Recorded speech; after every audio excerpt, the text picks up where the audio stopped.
Irmãos e irmãs, vamos a mais um momento da liturgia da palavra que eu transmito aqui nos meus endereços digitais.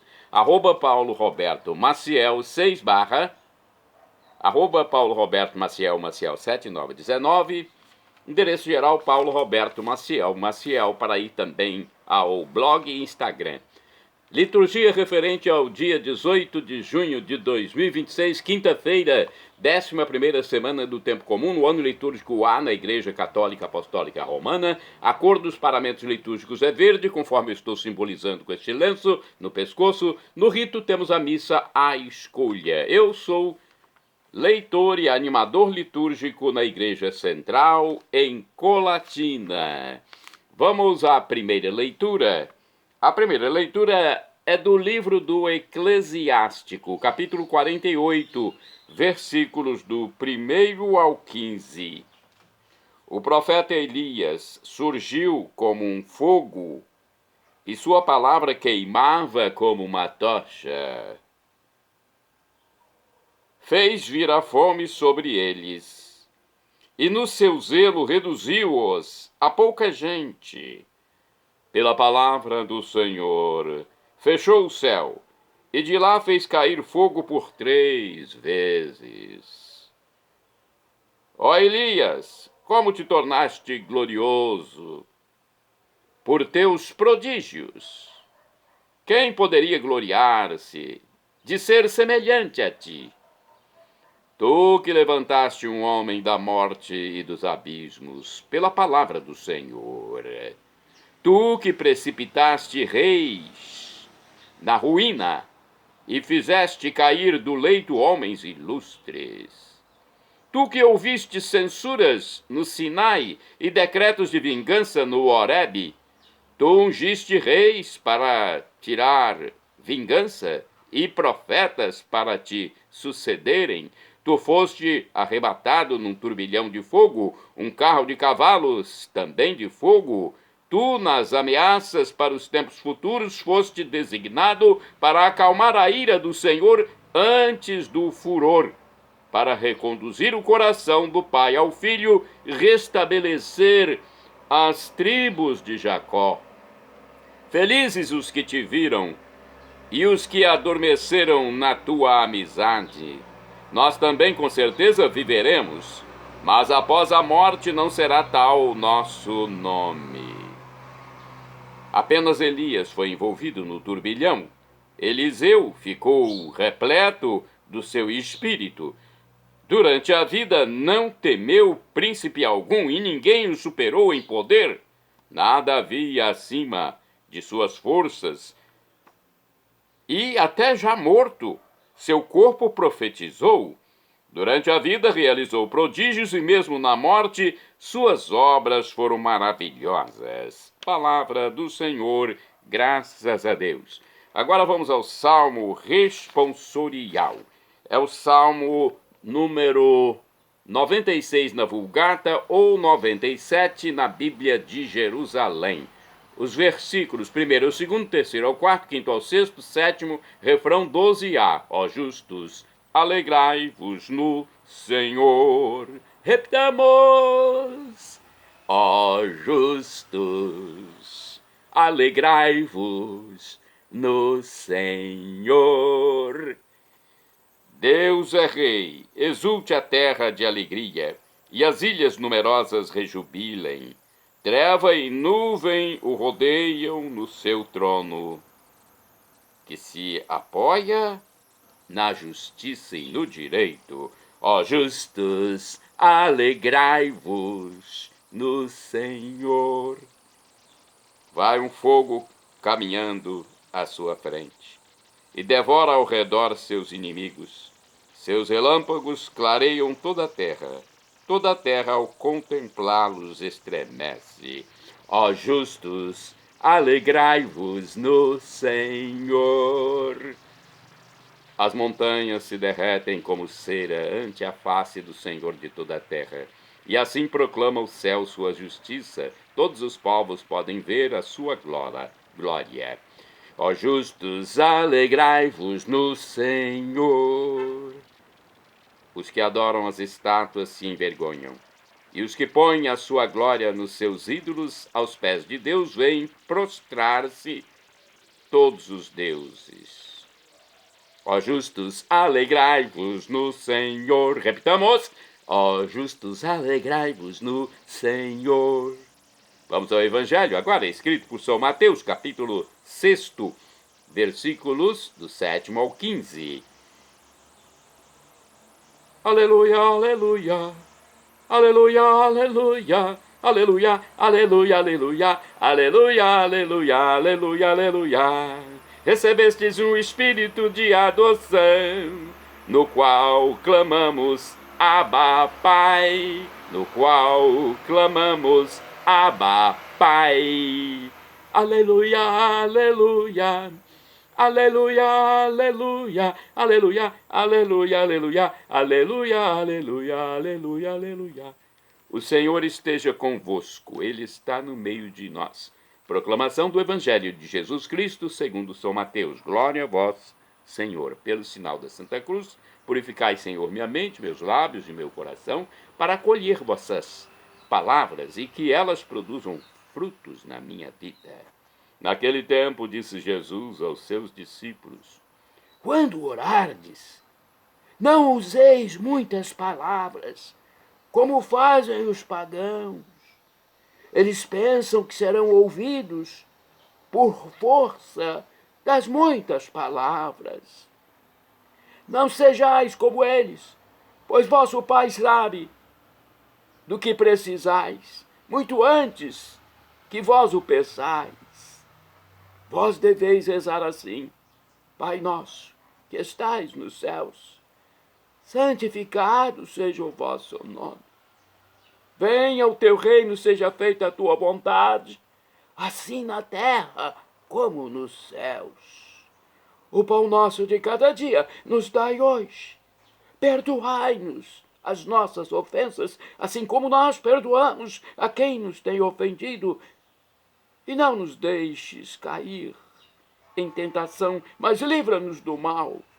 De fato, se vós perdoardes aos homens as faltas que eles cometeram, vosso Pai que está nos céus também vos perdoará. Mas se vós não perdoardes aos homens, vosso Pai também não perdoará as faltas que vós cometestes. Palavra da salvação, glória a vós, Senhor. Vamos saber um pouco mais sobre os textos, explicações, meditações, explicações, interpretações. Jesus nos ensina a dirigir ao Pai nossos pedidos, mas que o façamos sempre com humildade. Dependemos de Deus todos os dias, por isso pedimos o pão nosso de cada dia. É seu amor, a certeza de sua misericórdia,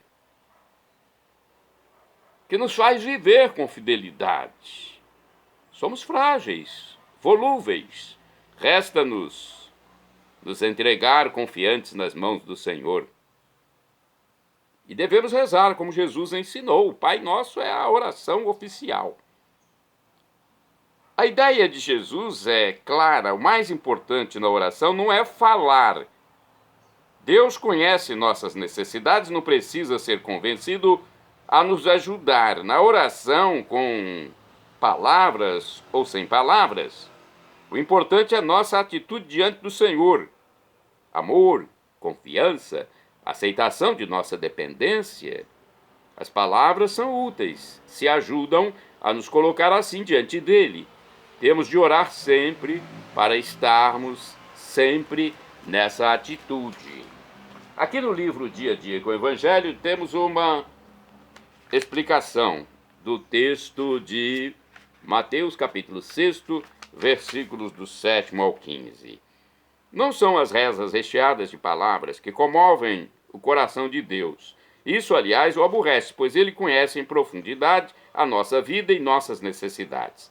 Ao nos ensinar o Pai Nosso, Jesus nos convida a entrar no universo da gratuidade e do perdão. Começa-se adorando o Pai e pedindo-lhe o principal, que é a vinda do seu reino, e o cumprimento de sua vontade. Depois lhe pedimos por nossas necessidades humanas, o pão, o perdão, a salvação. Jesus insiste sobre a necessidade de perdoarmos.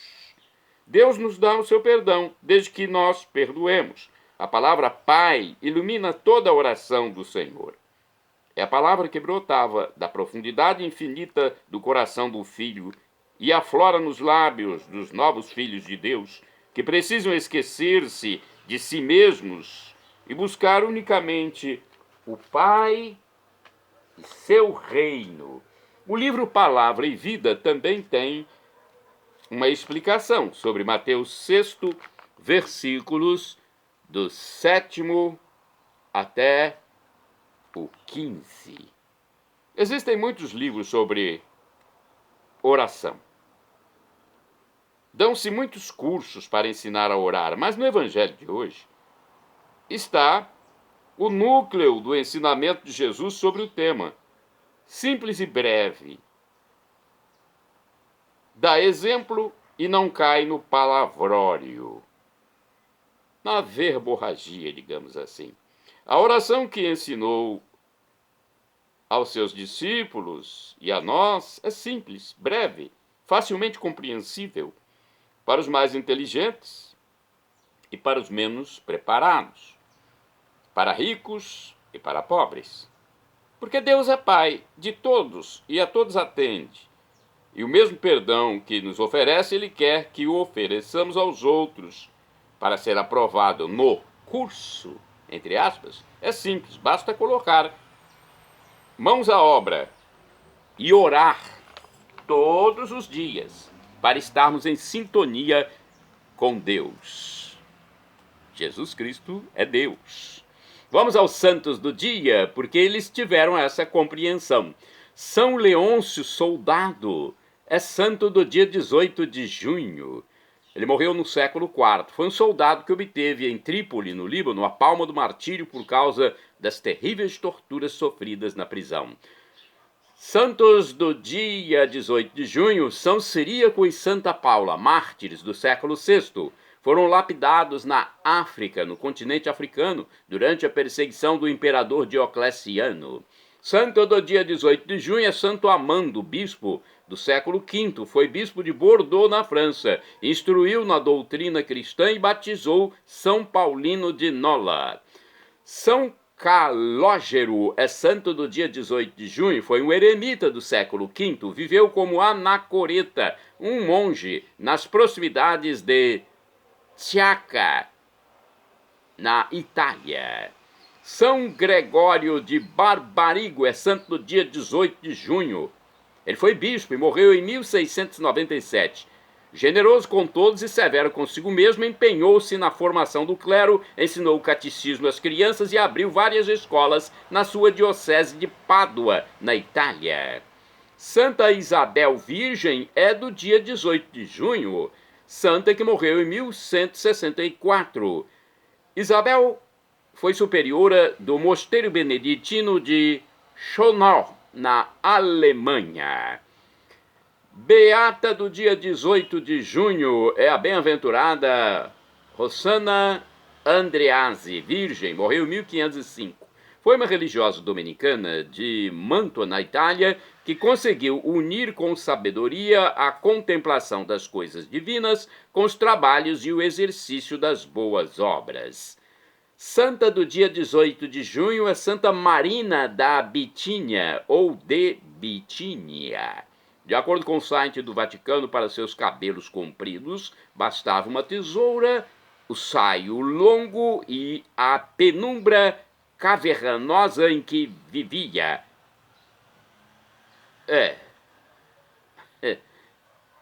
Foi assim que Eugênio transformou sua filha de 14 anos no noviço imberbe.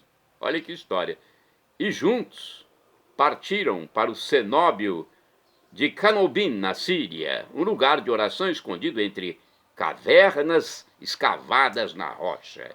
Este foi o início da extraordinária história de Marina, natural da Bitínia, na Ásia Menor, hoje Turquia, que viveu provavelmente na primeira metade do ano 700. Alguns a situam no século IV ou no século V. A história da pequena Marina começou com a viuvez precoce do pai, que se retirou para um convento por causa da dor que também atingiu a filha. Eugênio confessou seu sofrimento ao abade, pedindo-lhe para viver no mosteiro com seu filho, entre aspas, que na verdade era a filha que ele disfarçou. O superior, comovido, aceitou. Marina foi preparada pelo pai sobre os usos e costumes da vida religiosa e entrou para o cenóbio. Ao entrar para o convento, como um jovem imberbe, sem barba e com feições femininas, que alguns frades pensavam ser um eunuco, ela se tornou Frei Marino. Olha que história, hein? O estratagema passou despercebido. A barba que não crescia era explicada pela intensa vida ascética de oração. Aquele jovem era um verdadeiro exemplo no mosteiro e seu pai, novamente, um homem feliz. Uma alegria que durou 3 anos quando Eugênio faleceu. Certo dia, Frei Marino foi enviado com outros confrades para resolver um negócio e tiveram que dormir numa pousada. A filha do dono foi estuprada por um soldado de passagem. Quando descobriu que estava grávida, a moça acusou os frades, em particular Marino. Marino ou Marina? Elevou o pensamento a Cristo e aceitou a culpa. Marino, que era Marina, né? Olha só, aceitou a culpa. Assim o monge, né? Ele aceitando a culpa, ele evitou um problema talvez maior. Uma situação difícil, gente. É até difícil mesmo de contar, hein? O monge exemplar acabou caindo no ciclone da injúria. Foi castigado e expulso do mosteiro por causa disso. Assumiu a culpa, né? Sendo obrigado a cuidar do recém-nascido. Olha, foi expulso do mosteiro, foi obrigado a cuidar do recém-nascido. Marino passou 3 anos críticos, mas não se distanciou do cenóbio. Viveu de esmola e se dedicou ao neném com todo o carinho. Seus confrades ficaram impressionados pela atitude e pediram ao abade a sua readmissão, a volta ao convento. Frei Marino foi novamente aceito, com a condição de servir aos frades e se dedicar aos trabalhos mais servis. O jovem não pensou 2 vezes, então retomou seu saio, mais zeloso do que antes, continuando a cuidar do filho adotivo. O desgaste físico pelo qual passou e ainda passava exigiu um preço. Certa vez, seus confrades o encontraram morto em sua cela. Marino tinha apenas 25 anos, mas sua história podia preencher 2 vidas. A última reviravolta aconteceu quando os frades, ao recomporem seu corpo no caixão, descobriram sua verdadeira identidade e compreenderam com grande pesar a infâmia que aquele humilde monge, que era uma moça, suportou em silêncio. Narra-se que a jovem que o havia caluniado estava possuída pelo demônio. No entanto, correu e se prostrou diante do seu leito de morte, implorando o perdão de Marino, que na verdade era Marina. Naquele momento, ela ficou imediatamente curada. Depois da sua morte, os sinais extraordinários atribuídos a Marina de Bitínia multiplicaram-se. Seus restos mortais encontram-se em Veneza, na Itália, desde 1200. Ali a santa é venerada como um dos padroeiros. Olha, uma santa, uma mulher que se disfarçou de homem, né, sob a orientação do pai, para entrar no mosteiro, no convento, viveu lá, foi acusada injustamente e é santa, Santa Marina. Shalom Adonai é uma expressão hebraica que significa a paz de Deus, é o que eu desejo para todos vocês. El Shaddai, também do hebraico, significa Deus onipotente, Deus todo-poderoso. Ele proverá aquilo que você deseja se for para o seu bem. O professor e escritor de mais de 100 livros da Igreja Católica, Felipe Rinaldo Queiroz, de Aquino, em seu canal no YouTube, onde responde às nossas dúvidas, diz que Deus pode nos dar uma dessas 3 respostas quando pedimos algo: sim, não ou espere. Qualquer das 3 temos que acatar, hein? Acesse Paulo Roberto Maciel, YouTube, Instagram, Facebook e blog. Que Deus o abençoe. Converta-se. O tempo é aqui na Terra.